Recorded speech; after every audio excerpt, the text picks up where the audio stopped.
Hi. On Saturday, we had a one-day palette knife workshop for almost absolutely new beginners to people who have done some painting with the palette knife.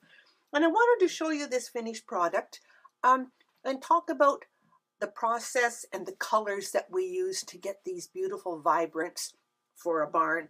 What we did first was we did a scrub underneath, which you have probably seen in other paintings, with burnt sienna, and actually drew the perspective of the barn. And then we started and we plugged in the really, really dark colors, which you see here and you see here. The colors we used there were burnt sienna with ultramarine blue on the same blade, and we painted those verticals in there with the blade. What I'm really wanting to talk to you about is what colors we used. Understandably, underneath this whole barn, there was a burnt sienna wash. So if you don't quite get the canvas covered now with the paint, you still have that glow of burnt sienna coming through. The next thing you paint, or we painted, and because this was a workshop on perspective and painting barns, the next thing we did was we painted the brights where the sun was hitting the non-shadow side.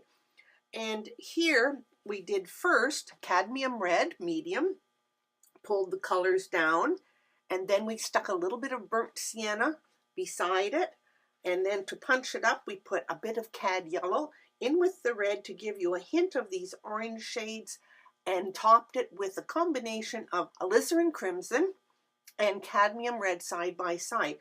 These are pure pigments. There's no white in the pigments. So this gives you the beautiful glow of the side of the barn where the sun is hitting it.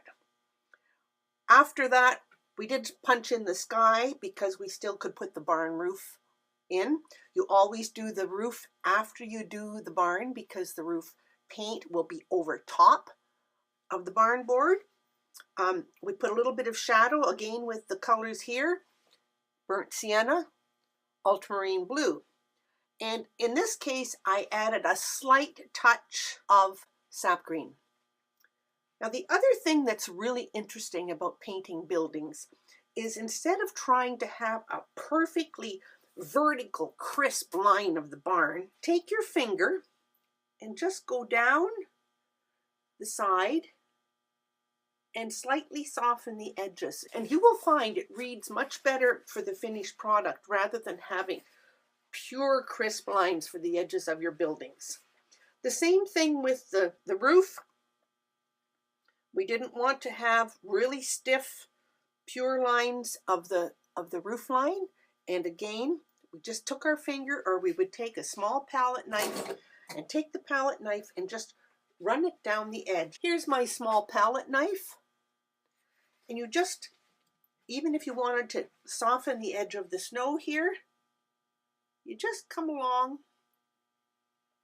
and soften the edge. It's not absolutely perfect. And I find that once you've got the composition and you've got the perspective right, these soft edges really, really enhance the finished product. Somehow or other, I notice I got a splotch of something brown in here, maybe a seed. I'm going to take the tip of my palette knife, lift it up, and then just lightly go over. And now I don't have that in the sky.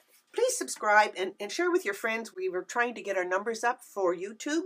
They have changed the partnership agreement, and we need to get lots of new subscribers and lots of minutes of viewing. So hope you enjoy this.